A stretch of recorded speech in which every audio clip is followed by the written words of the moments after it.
सलोनी बहुत ही सीधी और भगवान को मानने वाली थी, लेकिन उसकी सौतेली माँ उसकी सीधेपन का फायदा उठाती थी और उस पर बड़े अत्याचार करती थी।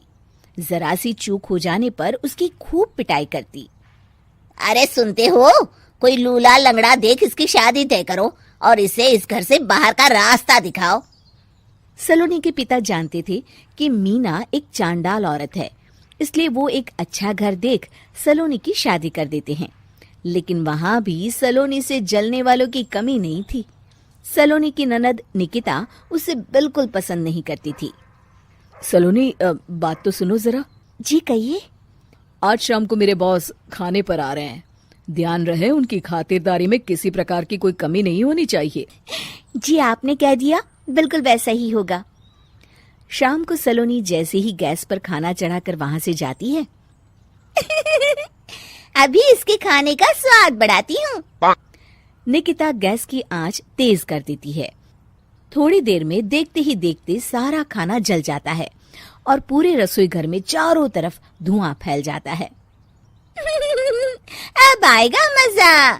माँ जल्दी आओ, यहाँ देखो सलोनी ने किचन में आग लगा दी। अरे तेरा सत्यानाश हो, कल मुही तूने ये क्या कर दिया? सलोनी की सास उसे बहुत डांट फटकार लगाती है। तभी मोहन अपने बॉस के साथ घर में प्रवेश करता है। अरे भाई मोहन, ये क्या तुम्हारे घर का क्या हाल हो रखा है? लगता है खाना जल गया है। चलो खाने का प्रोग्राम कैंसिल करो, मैं अपने घर जाके खा लूंगा। सर दरअसल सर मुझे माफ कर दीजिए।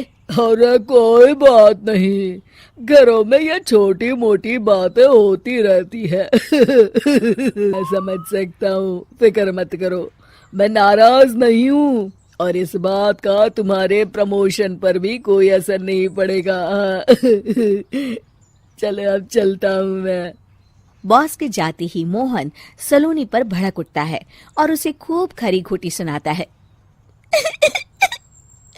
भगवान, मेरी माँ तो कहती थी कि अच्छे लोगों के साथ हमेशा अच्छा होता है, फिर मेरे साथ ही बुरा क्यों होता है?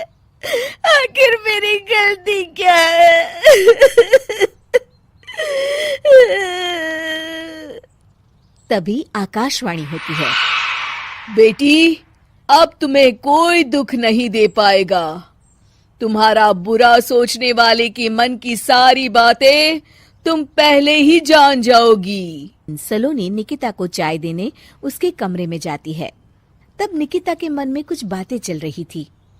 कल तो मैंने सिर्फ खाना जलाया था, अब तू देखती जा सलोनी, तेरा इस घर में जीना हराम कर दूंगी। अच्छा, तो ये बात है, अब इसे सबक सिखाना ही पड़ेगा। कुछ दिनों के बाद, सलोनी, मेरे कपड़े जल्दी से प्रेस कर दो, ऑफिस के लिए देर हो रही है। सलोनी मोहन के कपड़ों के पास प्रेस गर्म होने के लिए रख देती है और अपने कमरे में चली जाती है। तभी हॉल में निकिता आती है। सलोनी चुपके से उसे देख रही होती है। आज अगर मैंने ये कपड़े जला दिए तब तो पक्का मेरा भाई इस सलोनी की बच्ची को धक्के मार के घर से बाहर निकाल देगा। अरे तू क्या मुझे निकलवाएगी? महादेव है मेरे साथ। ठहर जा निकिता, आज तो तेरी खैर नहीं। सलोनी अपने पति मोहन को बुला लाती है और निकिता की सारी करतूत दिखाने लगती है। निकिता गर्म प्रेस मोहन के कपड़ों पर रखकर अपने कमरे में चली जाती है। मेरी बहन इतनी बड़ी चालबाज निकलेगी, मैंने तो सोचा ही नहीं था। मुझे माफ कर दो सलोनी, मैं तुम्हें गलत समझ रहा था। मोहन निकिता को बुलाकर उसे खूब डांट फटकार लगाता है। उस दिन के बाद से सलोनी की जिंदगी पूरी तरह बदल जाती है। सलोनी हर किसी के मन की बात सुन लेती थी। दूसरी तरफ निकिता का कोई भी दांव सलोनी पर नहीं चलता था और आखिरकार वो भी सलोनी के आगे घुटने टेक देती है। फिर एक दिन सलोनी की सास की सहेली ममता अपनी बहू कविता के साथ वहां आती है। कविता मन ही मन कहती है, अरे ये बुढ़िया पागल है जो मुझे यहाँ लेके आ गई। कहाँ मैं अपनी किटी पार्टी छोड़ के इसके साथ यहाँ मरने आ गई। पता नहीं कब तक इसे झेलना पड़ेगा।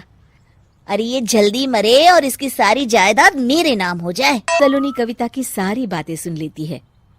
अरे कविता, तुम अपनी सास की जायदाद के लिए उन्हें झेल रही हो? और उनके मरने का इंतजार कर रही हो। ये तो गलत बात है।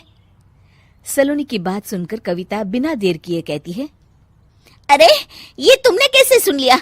ये सारी बातें तो मैं अपने मन से बोल रही थी। तुमने कैसे सुन लिया? बस फिर क्या था, ये सुनते ही कविता के बगल में बैठी उसकी सास उसकी चोटी पकड़ लेती है। क्यों रे कलमुही, तू मेरे बारे में ये सब सोचती है? मम्मी जी मुझे माफ कर दीजिए। बड़ी आई मेरी जायदाद लेने वाली, मैं आज ही अपने वकील को बुलाकर सब कुछ छोटी बहू के नाम कर देती हूँ। चल घर चल, आज तेरी अच्छी खबर लेते हूँ। इस तरह सलोनी लोगों के मन की बातें सुन लेती थी, लेकिन धीरे धीरे सलोनी को एहसास होता है कि उसके आसपास के सारे लोग एक दिखावे की जिंदगी जीते हैं और सब एक दूसरे के बारे में बुरा ही सोचते हैं। हे भगवान, दुनिया में कैसे लोग हैं? सबके मन छल कपट से भरे हैं। मैं तो लोगों के मन की बातें सुन सुनकर तंग आ चुकी हूँ। मैं अपनी जिंदगी में अब बहुत खुश हूँ। अब आप मुझसे ये शक्ति वापस ले लीजिए भगवान। इस तरह भगवान सलोनी को दी हुई शक्ति वापस ले लेते हैं।